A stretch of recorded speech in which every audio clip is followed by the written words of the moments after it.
Today is April 22, 2026. The hearing of the Committee on Justice is hereby called to order. May I solicit the motion to dispense with the calling of the roll? Madam Chair. The Honorable Keith Flores. Madam Chair, I move to dispense with the calling of the roll. There is a motion to dispense with the calling of the roll. Is there any second? Any objection? Hearing none, the motion is approved. May I solicit the motion to dispense with the reading of the minutes and for the approval of the same? Madam Chair, The Honorable Keith Flores. I move to dispense with the reading of the minutes of the previous meeting and to approve the same, Madam Chair. There is a motion to dispense with the reading of the minutes of the last hearing, including the approval of the same. Do I hear a second? The same has been seconded. Is there any objection? Hearing none, the motion is approved.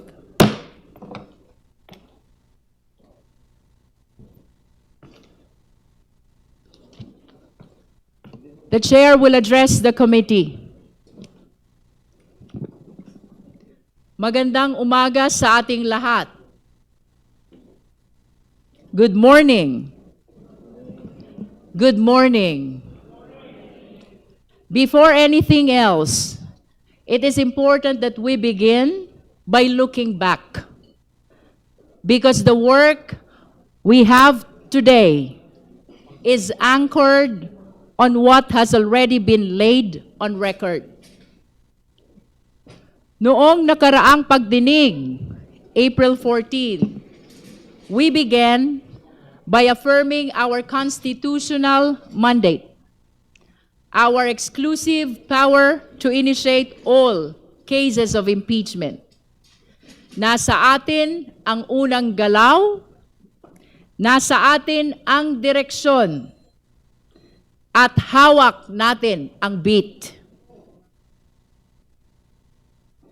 Ngunit nabanggit din natin na malinaw ang limitasyon ng ating papel sa yugtong ito.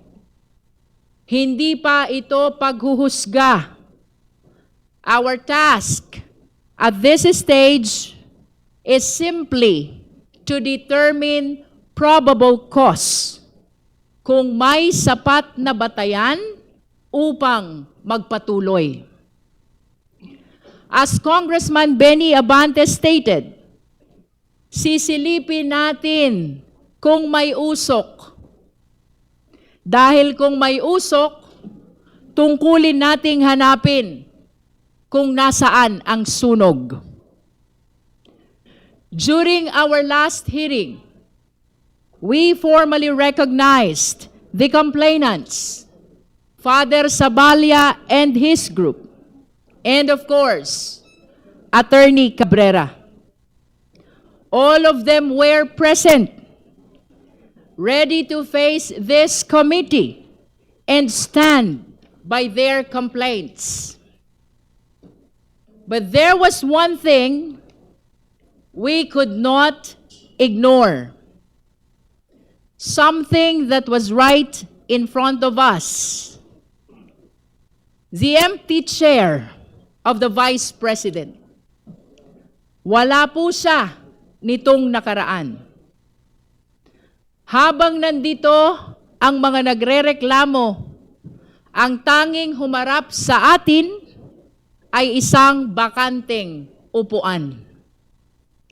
And yet, with or without the presence of the Vice President, with or without her cooperation, tuloy ang mandato ng komite. At umusad nga ang ating pagdinig noong araw na iyon. First, we formally received subpoena documents, all of which are now part of our record. Second, we heard a statement of Ramil Madriaga, who testified for the very first time in a public hearing. Through his supplemental affidavit, we were confronted with a staggering allegation that confidential funds were spent not just in 11 days, but were purportedly disposed of within a mere 24 hours. Hindi 11 araw, sa halip 24 oras. Milyones na naubos sa loob lamang ng isang araw. Mabigat ang mga binitiwang salita ni Ramil Madriaga at minsan pa siyang naiyak habang binabasa ang kanyang supplemental affidavit. To back his words, he signed a bank waiver to prove that he has nothing to hide. During one exchange, Congresswoman Janet Garin recalled the family controversy and could not hide her frustration upon hearing Ramil Madriaga's allegation that the Vice President's campaign may have been financed by family, an assertion that, if proven, further deepens the seriousness of the issues now before this committee. Third, and with the help of Congressman Joel Chua, we have adopted the records from the Committee on Good Government and Public Accountability, the testimonies of various resource persons regarding the envelopes and the questionable receipts and other statements given in that legislative inquiry are now officially part of this impeachment process. Fourth, we heard from the NBI expert, and their findings are very clear. Kinumpirma nila na base sa kanilang pagsusuri, several question signatures were actually signed by one and the same person. This proves that there was a pattern, and it raises even more questions about who was really behind these documents. Magkakaiba ang mga pangalan, ngunit iisa ang perma. I will repeat, magkakaiba ang mga pangalan, ngunit iisa ang perma. Fifth, we heard from a representative of the PSA who confirmed that several personalities appearing in the records have no corresponding entries in official civil registries. Kabilang dito ang kontrobersyal na pangalang Mary Grace Piatos na batay sa kanilang verifikasyon ay walang umiiral na PSA record. Si Mary Grace Piatos ay wala sa data ng PSA. Sixth, we heard from Attorney Gloria Camora of the COA, who confirmed that the Commission proper has resolved the Vice President's appeal on the notice of disallowance, effectively affirming that this allowance covering more than 73 million pesos. She further disclosed that the COA has issued 3 additional notices of disallowance, indicating continued deficiencies in compliance. These developments lend significant weight to the financial irregularities under examination. As noted by Congressman Chel Jokno and Congressman Antonio Tino, this effectively render the Vice President liable to return all these amounts. 73 million pesos plus 375 million pesos to the National Treasury. Ang Vice Presidente ay may pananagutan na ibalik ang 73 million plus 375 million, total of 448 million sa ating National Treasury. And when we heard all these resource persons, the committee will note that while I disallowed certain probing questions to ensure fairness, I nonetheless permitted all inquiries that sought to clarify the truth. On that note, the records will reflect that the arguments regarding the difference between credibility and character, as well as the confusion between page numbers and dates, were stricken from the record. We have done this to maintain the integrity and order of these proceedings.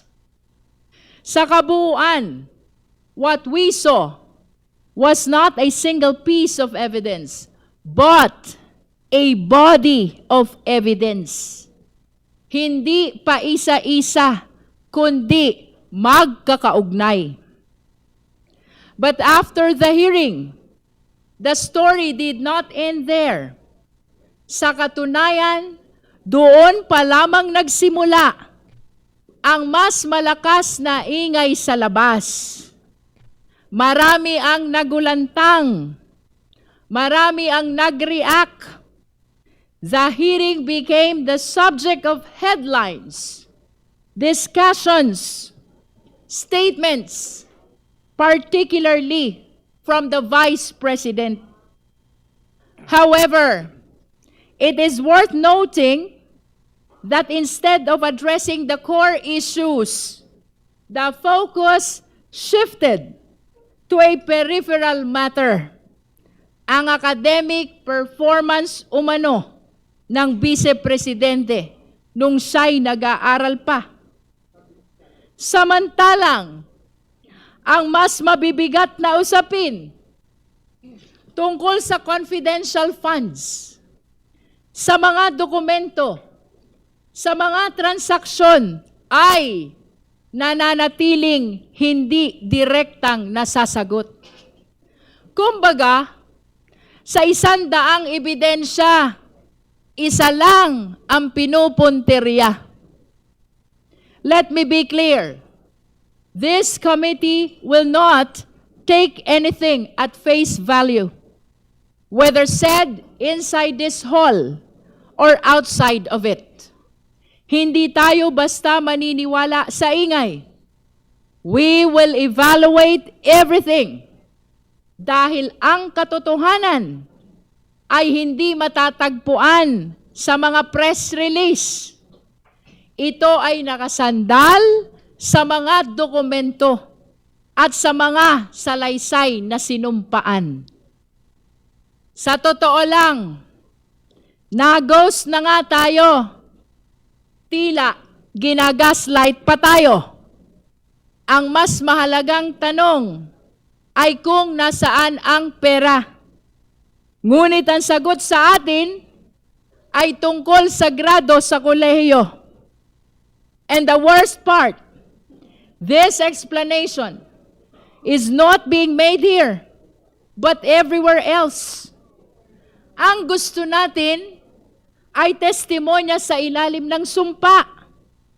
Pero ang ibinibigay sa atin, press release at content sa social media.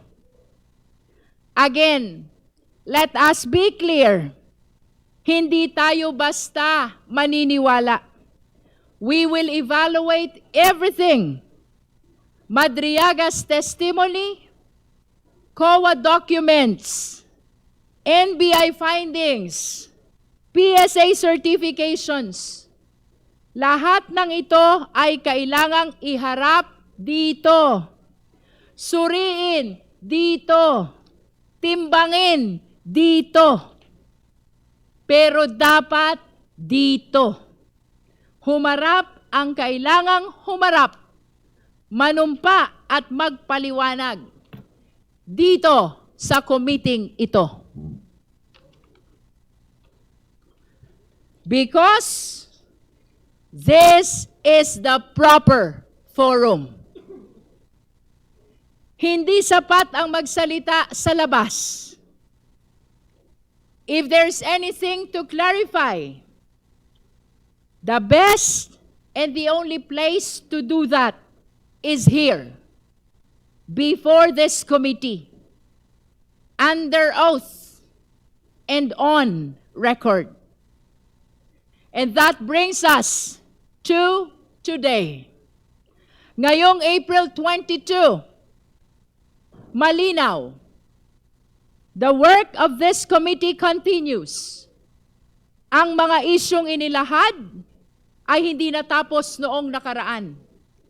Today, we expect further evidence from the Office of the Ombudsman, from the Bureau of Internal Revenue, from the Securities and Exchange Commission, and especially from the Anti-Money Laundering Council.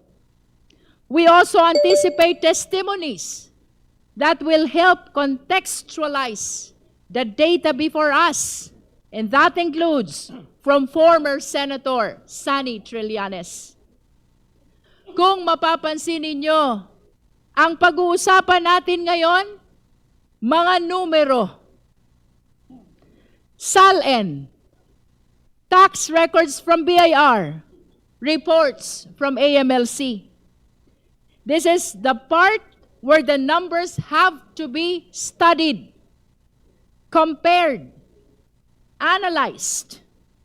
And numbers, take note, unlike people, numbers do not have motives. Numbers do not lie. Again, numbers do not lie. At dito po, nagiging mas mabigat ang usapan. Because when we speak of numbers, we are no longer dealing with opinion, spin, or even narrative. We are confronting cold, unyielding facts. Hindi ito napapakiusapan. Hindi ito natatakot. Hindi ito napipilit magsinungaling. A number either matches or it does not. At higit sa lahat, hindi po ito basta numero lamang. Pera ito ng taong bayan. Pera ito ng manggagawang Pilipino na araw-araw kumakayod, ng pamilyang nagtitipid para makabayad ng buwis, ng bawat Pilipinong umaasa na ang kanilang ambag ay napupunta sa tama. A peso is either accounted for or it is missing. At kapag pinagsama-sama ang mga numerong ito mula sa SALN, BIR, AMLC, they begin to tell a story which no press conference can rewrite, no diversion can erase. Because numbers, once laid bare, speak with a clarity that cuts through noise. And when they point to a discrepancy, they do not whisper. They demand to be answered. Kung ayaw magsalita ng tao, kung ayaw humarap ng vice-presidente, hayaan natin na ang mga numero ang magkwento. Sa hearing na ito, we shall therefore enter the territory of forensic truth.